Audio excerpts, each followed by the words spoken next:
putain. Bah la voilà finalement, la 800 MT CF Moto. Depuis le temps que je voulais l'essayer, ça fait 1 an qu'elle est sortie, ça fait 1 an que je veux l'essayer. J'avoue que l'essayer aujourd'hui me fait un petit peu peur parce que je me demande est-ce que je vais pas encore une fois avoir trop envie de changer de moto. Donc voilà, hein, j'ai un petit peu peur que ça me fasse cet effet là avec la 800 MT.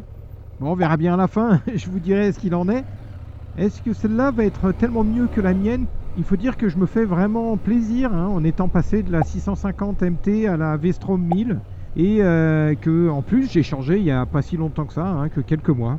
Donc en fait on est sur des motos qui sont incroyablement identiques. Sur le papier on a la même puissance, on a une différence de poids de seulement 1 kg entre les deux machines, les mêmes tailles de jantes et même taille de pneus avant et puis pneus arrière. On a presque la même autonomie également et puis on a également un système d'ABS en courbe sur les deux machines. La Suzuki est plus longue, elle a un empattement plus grand, elle a une selle plus haute et puis donc elle fait un chouïa plus grosse moto quand même. La Suzuki a aussi un couple de 101 Nm contre 77 à la 800 MT. On a 1037 cm3 sur la V-Strom et on est à 799 cm3 sur la 800 MT. Sur la Suzuki on retrouve également un traction control et puis le low RPM assist qui permet de ne pas caler quand on repart depuis l'arrêt. Alors on va dire que ma V-Strom a plus d'options que la 800 MT Sport, c'est celle que j'essaye aujourd'hui, mais elle est quand même moins équipée que la version Touring de la 800 MT. A noter que la 800 MT a une garde au sol plus grande que la Suzuki à 190 mm contre 165 mm pour la V-Strom. Voilà, c'est bon à savoir si vous prévoyez d'aller taquiner les cailloux. Allez, il n'y a qu'en allant rouler que je vais me faire une opinion, donc c'est parti. Je viens déjà de rouler à peu près une quarantaine de kilomètres avec, route départementale et puis petit chemin également pour arriver jusqu'ici. Et pour l'instant c'est un vrai plaisir. Donc là on va faire la découverte statique de la moto. Juste pour rappel en fait, ce modèle qu'on essaye aujourd'hui c'est la 800 MT, la Sport. Des différences de finition d'équipement entre la Sport et la version Touring. Bon, principalement ce que vous allez avoir c'est que la Touring va être mieux équipée d'un point de vue protection et confort pour le passager et le pilote. Celle-ci est beaucoup plus déshabillée, donc par exemple sur la Sport vous n'avez pas les protège-mains. Au niveau des jantes, on a des jantes à bâton alors que sur la Touring on est sur des jantes à rayons. Vous voyez qu'ici on n'a pas non plus de sabot moteur, donc celle-ci n'a pas pour vocation à aller faire du chemin poussé. Par contre on a crash bar, on a les mêmes configurations moteur. L'autre chose qu'il y a de différent avec la Touring, c'est qu'en fait vous n'avez pas le shifter. L'autre différence c'est qu'il y a poignée chauffante, siège chauffant sur la Touring, qu'il n'y a pas sur la Sport.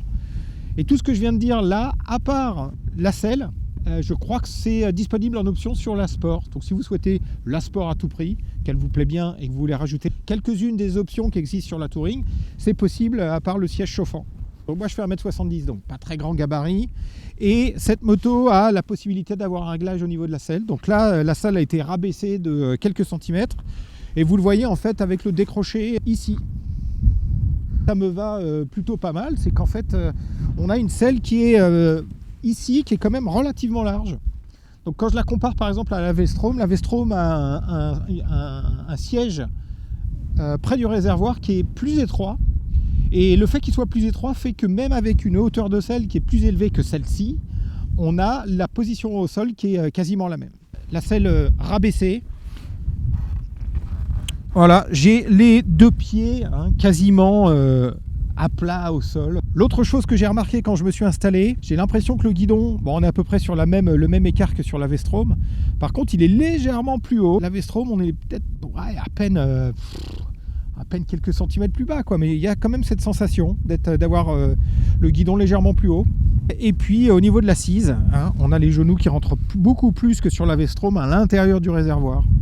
C'est juste que les gens qui n'aiment pas conduire avec les genoux légèrement écartés seront plus confortables sur une moto comme celle-ci.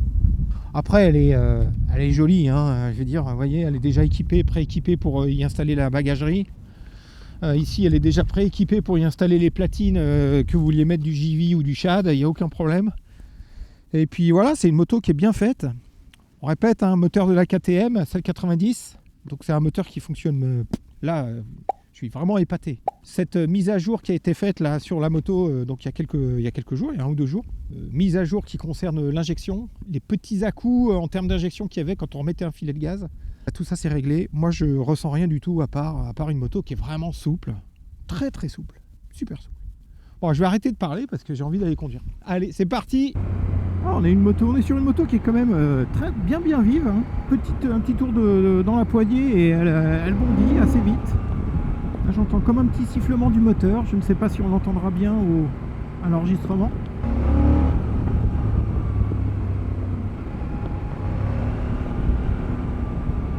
Dès qu'on ouvre un petit peu fort, on entend le son rauque qui sort du pot, du moteur. C'est pas déplaisant du tout, c'est bien agréable comme son. Et là sur le rétrogradage et reprise des gaz, le filet de gaz, j'ai pas de sensation désagréable pour l'instant. Le rapport par l'ensemble des journalistes, des gens qui ont essayé cette machine avant la mise à jour, c'était qu'il y avait quand même un petit problème au niveau de l'injection et que à la coupure et à la reprise des gaz, on avait des sensations pas forcément très agréables et que ça avait besoin d'être réglé. Donc chose faite. Là, on est à 3500 tours à 80 km/h en 6e. Alors là, je suis en train de descendre les rapports et c'est très doux. Comparé à la V-Strom qui a un petit peu plus de frein moteur. Ah, c'est agréable. Hein. Oh, elle n'a pas beaucoup de frein moteur comparé à la... Alors, elle a du frein moteur. Je dis pas qu'elle en a pas du tout. Hein. Je dis juste que comparé à la V-Strom, il n'y a pas grand chose là.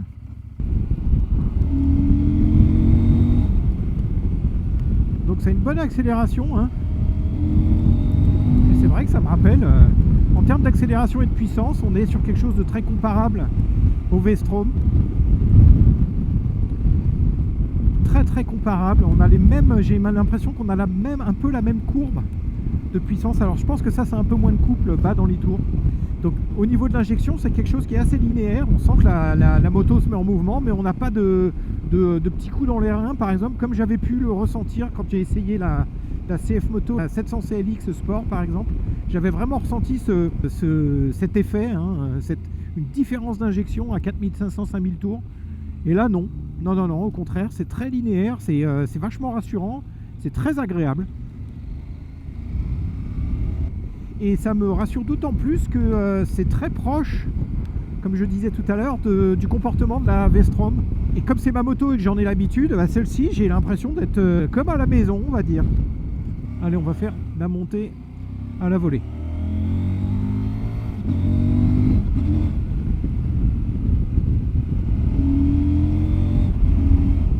Ouais, impec.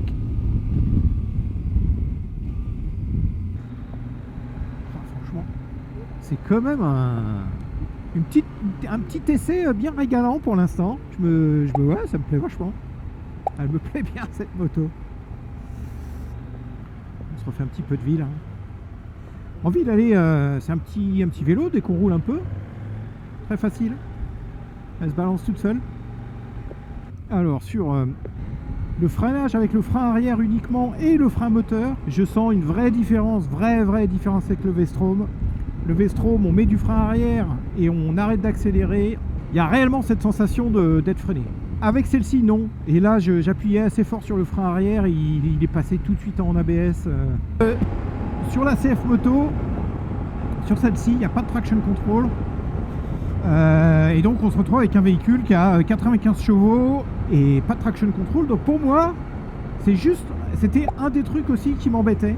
Quand je me suis dit que j'allais changer de moto et que j'allais prendre autre chose et potentiellement un véhicule un petit peu plus gros, je me suis également dit que d'un point de vue sécurité, j'aimerais bien monter un peu en gamme aussi. La V-Strom, en l'occurrence, a le traction control. Là, j'ai le soleil vraiment qui tape de derrière, je ne sais pas si vous le voyez. Hein.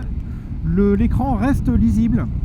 Alors, on voit pas toutes les couleurs et tout, mais enfin, on voit les informations principales, encore, malgré le fait que j'ai le soleil vraiment qui se reflète dessus. Ouais, quand il est vraiment juste derrière, on perd la lisibilité.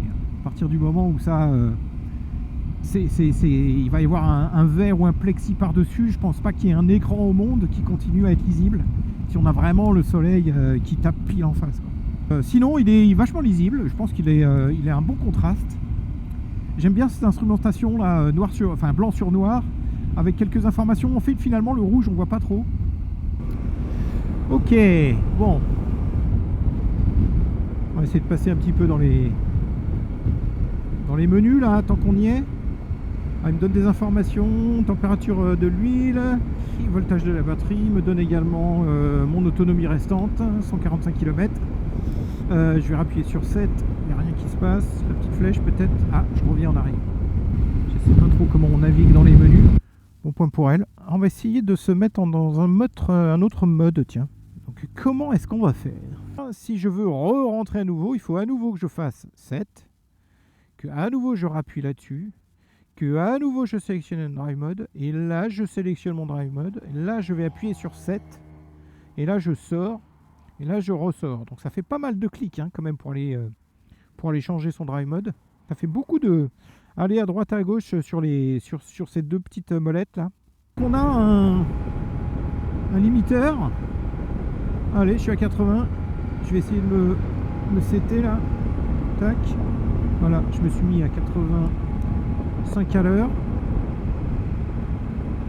Voilà, 83. Ça c'est pas mal hein.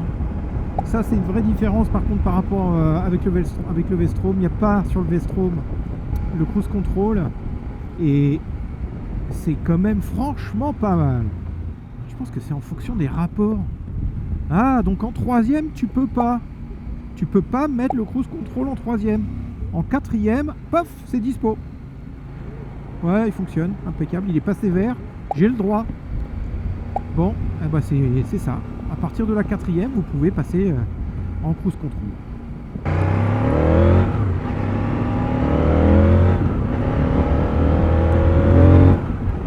Allez, c'est parti pour faire quelques petits virolos là.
C'est de la 800 MT. Et à côté, il y a la GK, la 350 Zontes, que j'ai bien envie d'essayer aussi. Il y a plein de motos à essayer du côté de Salon de Provence, avec cette blanche là aussi qui est magnifique, la 450 SR. Ça fait partie des motos que j'ai également envie d'essayer. La petite 250 en SR et la 450.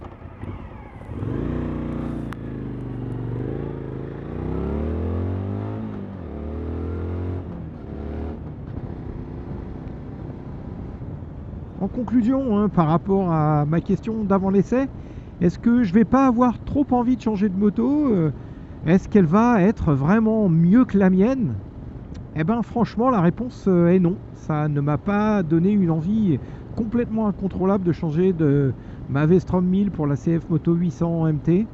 Il faut dire que les deux motos sont vraiment très similaires, un sur le papier, puis dans les faits, hein, le ressenti. J'ai vraiment le même constat. On a ici deux motos qui sont finalement très très proches. L'écran TFT couleur sur la CF Moto est vraiment super agréable. Il est très lisible, mais pas forcément super facile à naviguer finalement. Et en particulier pour aller changer le mode de conduite, c'est un petit peu, voilà, c'est pas super intuitif. Moi je me suis bien habitué à la simplicité de la console hybride, hein, analogique, plus numérique, LCD sur la V-Strom, et puis une navigation dans les options qui est vraiment très simple.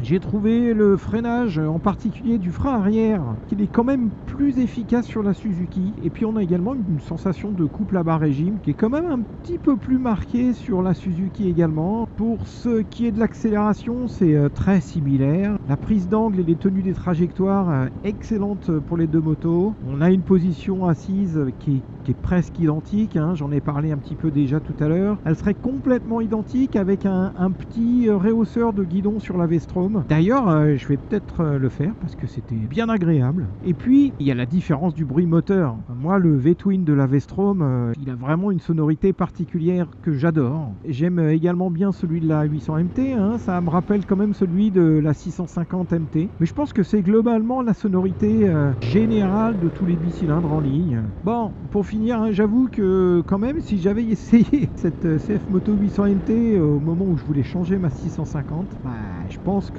j'aurais certainement craqué. Voilà. Bon, allez, bonne route à tous et à bientôt pour une autre vidéo.